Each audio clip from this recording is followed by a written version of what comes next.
Nahdlatul Ulama atau NU dianggap mengkhianat Islam dan membantu Republik Indonesia yang dianggap kafir. Mereka menghukum warga yang tidak sepakat dengan Darul Islam. Mereka ditugaskan untuk membunuh paling sedikit 1 orang warga dan membakar paling sedikit 5 bangunan yang didirikan pemerintahan Republik Indonesia dalam waktu 2 minggu.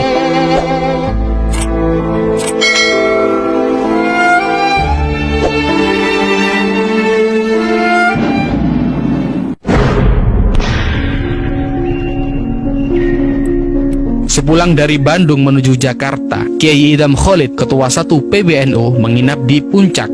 Tiba-tiba, gerombolan DITII menembakinya dari arah perbukitan.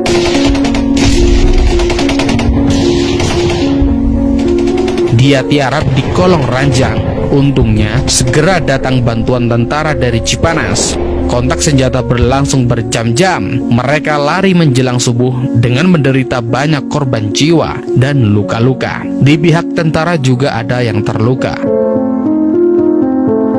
Bukan hanya itu, kekejaman penggagas Darul Islam ini juga dialami Kiai Idham Khalid ketika naik kereta api menuju Jawa Timur. Beliau ditembaki gerombolan DITII antara Gambir dan Pegangsaan. Beruntung, peluru hanya mengenai ujung kopiah ajudannya. Sasaran tembakan pastilah saya, menteri yang mengurusi keamanan. Begitulah kata Kiai Idham Khalid dalam buku Tanggung Jawab Politik NU dalam Sejarah. Dari tanggal 24 Maret 1956 hingga 9 April 1957, Kiai Idham Khalid menjabat sebagai Wakil Perdana Menteri merangkap Kepala Badan Keamanan.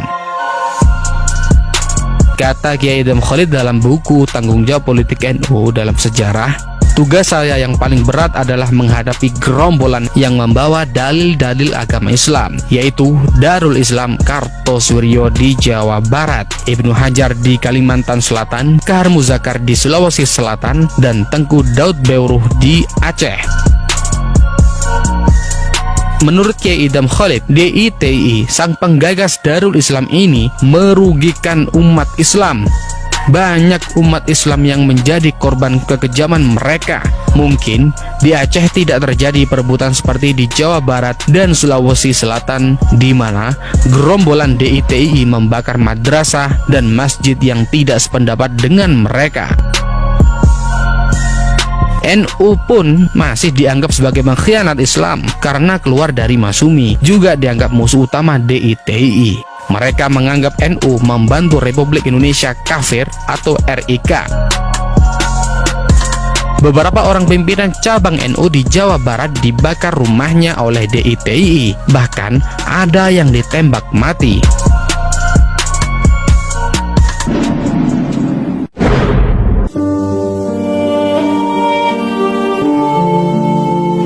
Sejarawan Cornelis van Dyk mengungkapkan bahwa pada bulan Juli 1953, DITII melancarkan aksi serentak. Komandan DITII di Ciamis Selatan, Ucet Effendi, memerintahkan pasukannya meningkatkan aksi untuk mengacaukan musuh.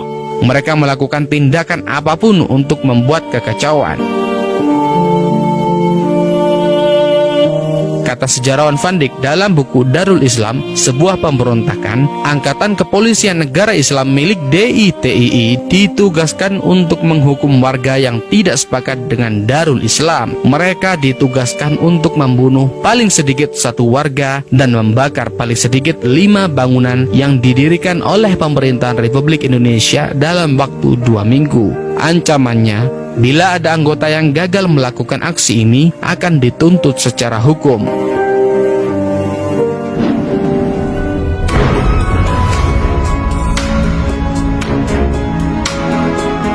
Dalam menghadapi DITII, Kiai Idham Khalid melibatkan para kiai-kiai atau ulama. Beliau membentuk KPK atau Kiai-Kiai Pembantu Keamanan yang diketuai oleh Kiai Haji Muslih dari Jakarta.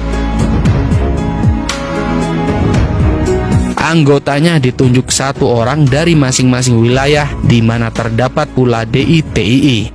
Khusus untuk Jawa Barat sebagai daerah yang paling luas dikuasai DITII, KPK menunjuk 2 orang wakil, yaitu Kiai Haji Dimyati dan Muhammad Marsid. Anggota KPK lainnya antara lain Kiai Haji Baidowi Tafsir dari Jakarta, Kiai Haji Malik dari Jawa Tengah, Kiai Haji As'ad Syamsul Arifin dari Jawa Timur, Kiai Haji Ahmad Sanusi dari Kalimantan, Kiai Haji Zahri dari Lampung, Kiai Haji Yusuf Umar dari Sumatera Selatan, Kiai Haji Kahar Ma'ruf dari Sumatera Tengah, Tengku Muhammad Ali Panglima Pulen dari Aceh dan Sumatera Utara, dan Kiai Haji Abdullah Yusuf dari Sulawesi.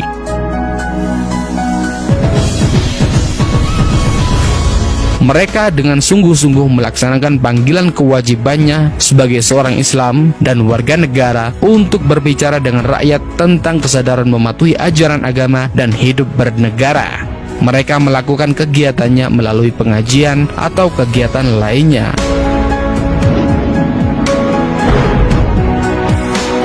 Panglima-panglima militer di daerah tersebut gembira dengan adanya KPK. Dalam setiap peninjauan maupun operasi militer, mereka selalu mengikut sertakan KPK. Di daerah yang berhasil dikuasai, sang kiai memberikan ceramah kepada rakyat. Mereka juga memberikan penyadaran, memberikan nasihat kepada anggota gerombolan DITI yang menyerah. Mereka sama sekali tidak diganjar dengan nilai penghasilan tertentu.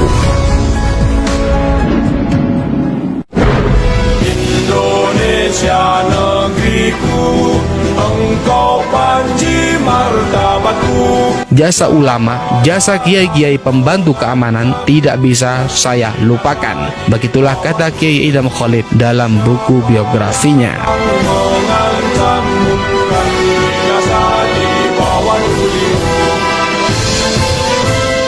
Itulah kekejaman dan teror DITI terhadap NU. Bagaimana Anda memaknai peristiwa ini? Salam mata hati pemuda, salam jas merah. Jalan